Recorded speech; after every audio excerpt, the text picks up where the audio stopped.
Isla Perico, El Salvador. The offer was befuddling. A little over a year ago, families living on Isla Perico, a speck of an island in a destitute corner of El Salvador, were offered $7,000 each to pack up and move to the mainland. The Icelanders were told their move was necessary to help achieve China's plan for turning a downtrodden patch of Central America into a global trade hub and manufacturing powerhouse. But they steadfastly refused, doubting that they would benefit from any bonanza the Chinese could bring. "Where would we go?" said Mercedes Hernandez, cradling a 1-year-old baby. "We have a life here." Over the months that followed, the island's roughly 35 families would become unlikely participants in a struggle between Beijing and Washington, which wants to stop the Chinese from gaining a strategic foothold in a tiny impoverished nation that sits on its doorstep. American officials in El Salvador went on the offensive to thwart China's foray, painting Beijing as an untrustworthy partner with hidden motives. For most of the past decade, the United States watched with unease as much of Latin America was pulled into China's orbit through a growing network of trade and loans which Washington did little to confront. As China presented itself as a partner with a vision for El Salvador's future, President Trump may have played into China's hands, his critics say.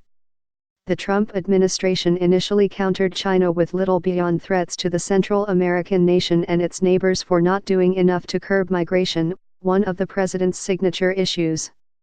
But then the United States took another tack, trying to turn public opinion in El Salvador against the Chinese. American officials criticized China's legacy in the developing world in several interviews, meetings with opinion makers and posts on social media. At one point, the American ambassador went as far as suggesting China could be seeking to establish a military post in the country. China's agreements with El Salvador have been negotiated by a small group of individuals, behind closed doors and without the involvement of the public or representatives from the key sectors affected by those agreements, said Jean Manes, the recently departed American ambassador in El Salvador, who was given rare leeway to publicly criticize China's plans. "China," she said, "advances its own agenda with little regard for the long-term economic prospects for or environmental impact on developing countries." The American warnings, and the resistance of Isla Perico's families, helped thwart China's plans at least for the time being. Measures that would have allowed China to proceed stalled in El Salvador's legislature. Ou Jianhong, China's ambassador in El Salvador, declined several interview requests and the embassy did not respond to emailed questions. In an interview with Xinhua, China's state news agency, Ms. Ou called Washington's warnings irresponsible and unfounded. The offer to create a special zone in El Salvador, by a Chinese state-owned company called Asia Pacific Suanhao, was summarized in a document called Shared Opportunities, Shared Future. A copy was reviewed by the New York Times. The deal would allow China to advance its quest to establish an alternative trade route to the Panama Canal, and enhance its ability to shape commerce in the region. The special zone also would give China a valuable perch to expand its military and intelligence capabilities in Washington's vicinity, according to American officials who have watched warily as Beijing has invested in at least 60 Latin American port projects. For El Salvador, the deal came with significant trade-offs, and left several unanswered questions. The Chinese requested a 100-year lease of a 1,076 square mile area, 13% of the country's landmass, and demanded tax exemptions for their companies that would last 3 decades. Details about the financing structure were not publicly disclosed, causing concern among some Salvadorans that their country risked becoming financially beholden to Beijing for generations. But by the time the United States began its campaign against the Chinese in El Salvador last summer, the Americans had a lot of catching up to do. To some Trump administration critics, it was a self-inflicted wound. While the Chinese were offering to build manufacturing plants, invest in renewable energy, and make El Salvador a tourist destination, President Trump was calling migrants animals, and separating children from parents at the border. "That attitude opens up space for China," said Roberto Rubio, director of the National Foundation for Development, a research group in San Salvador, the capital. If the United States threatens to cut our aid, treats our people poorly and brings little investment, why not go with the Chinese? While the Trump administration has suspended aid programs to El Salvador, Honduras, and Guatemala, Ms. Ou, the ambassador, noted that China had signed 13 cooperation agreements on infrastructure, investment, science, technology, education, culture, and tourism. The cooperation with China will not in any way turn into a debt trap, but a cake for the benefit of its two peoples, she said in the Xinhua interview. In early July 2018, El Salvador's president, Salvador Sanchez Cerén, gave the legislature a bill that would establish the legal framework for a special economic zone encompassing 26 municipalities along the southeastern coast. It soon became clear the bill had been custom-made for the plan the Chinese had been quietly promoting for months. Among other conditions, it required El Salvador to sever diplomatic ties with Taiwan, the island off the Chinese mainland where China's former government fled in 1949 when the Chinese Communists took power. When Mr. Sanchez Cerén announced last August, during a televised address, that his country was breaking ties with Taiwan and establishing diplomatic relations with China, he envisioned an era that would bring great benefits to the country and provide extraordinary opportunities. Chinese banks are now the dominant lenders in Latin America, having provided more than $140 billion between 2005 and 2018.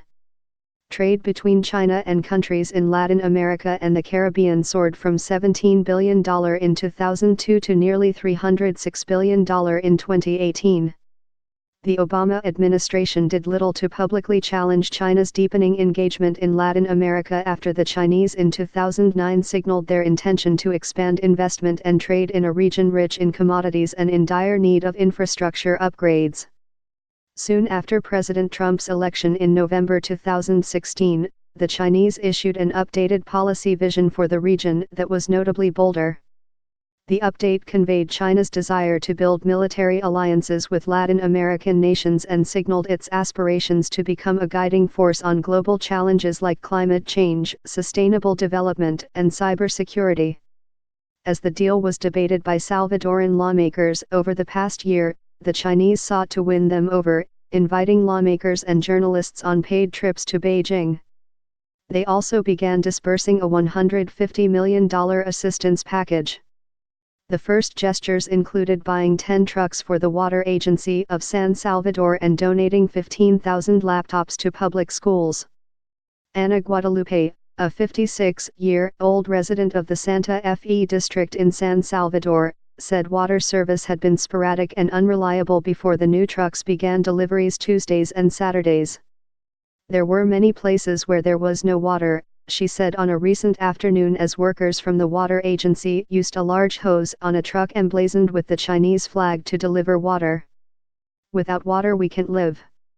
Across town, Sarah Cruz, a computer teacher at Francisco Morazan School, called the new Lenovo laptops her students had received transformational. In the past, things that were Chinese were looked down on, as being of bad quality, she said. But the sleek laptops shared by the school's 400 students have changed her mind. "Before we had to teach them theory instead of practice," she said. Those gestures were not enough to overcome El Salvador's doubts about the conditions of the deal, stoked by American criticism that the port project had been negotiated secretly. Even as China funded flashy projects that generated goodwill, efforts to get the Special Economic Zone bill through Congress faltered as lawmakers expressed caution in the lead-up to the presidential election in February. Lacking support, the outgoing government never brought the bill to a vote. Salvadoran lawmakers passed a measure last August forbidding the sale of islands to foreigners, acting in response to news that Chinese entrepreneurs were trying to acquire Isla Perico and a nearby island. Yang Bo, a Chinese businessman who has lived in El Salvador for several years, was questioned by prosecutors about his role as the middleman in the attempted purchase of the islands. As questions about the Chinese venture mounted, the residents of Isla Perico, who make a modest living fishing and growing watermelons, received visits from prosecutors, the governor's office and the American embassy. The string of powerful visitors to their cluster of shacks strengthened the residents' resolve to stay put. Antonio Furman, the mayor of San Alejo, a small town near Isla Perico, said a venture of the scale proposed by the Chinese may well create some desperately needed jobs in the area, which is hollowing out as people facing unemployment and gang violence seek to migrate to the United States. But Mr. Furman said he doubted any benefit would be worth the impact of such a project on the artisanal fishing industry, which many families rely on, and on the region's access to clean water. A San Alejo resident, Eslita de Jesus Sarils, 40, said few in the region were putting much faith in the prospect of Chinese jobs, which in the best of cases could take years to create. Like many of her neighbors who live along a winding unpaved road with a growing number of abandoned houses, she decided to head north to the United States, having raised the $7,000 smugglers requested to take her and her diabetic teenage daughter to the border. Nearly the whole country has emptied out, she said. And nearly everyone has made it through. Shortly before taking office on June 1, the new president, Nayib Bukele, signaled he had little appetite for grand Chinese ventures despite his promises to create jobs and attract investment. The Chinese, he said, go in, do projects that are not feasible, then they leave the countries with huge loans they cannot repay and use that as leverage. Weeks after taking power, however, he struck a different note and ruled out the possibility of switching El Salvador's allegiance back to Taiwan. We need to recognize China's status in the world, he said. And in the long run, some American officials fear that China's willingness to build roads, railroads, and ports in the region will be impossible for El Salvador and some of its neighbors to resist. Norma Torres, a Guatemalan-born representative from California who has become a leading voice on Central America policy on Capitol Hill, said the Trump administration's focus on keeping migrants out will benefit China. They are not looking at short-term, immediate results as we do here in the United States, Ms. Torres said. The Chinese have focused on, where are we going to be in the next 20 years? While the port deal was sidetracked, at least for the time being, it is clear the Chinese are positioning to become El Salvador's ally of choice. Under the careful care of each side, the China-El Salvador relationship will, without doubt, transform from a shrub into a verdant tree, Ms. Ou, China's ambassador, wrote in a recent opinion piece published in a local newspaper. The bilateral cooperation will be as fragrant and delicious as Salvadoran coffee and as sweet and tasty as the sugar of this beautiful nation.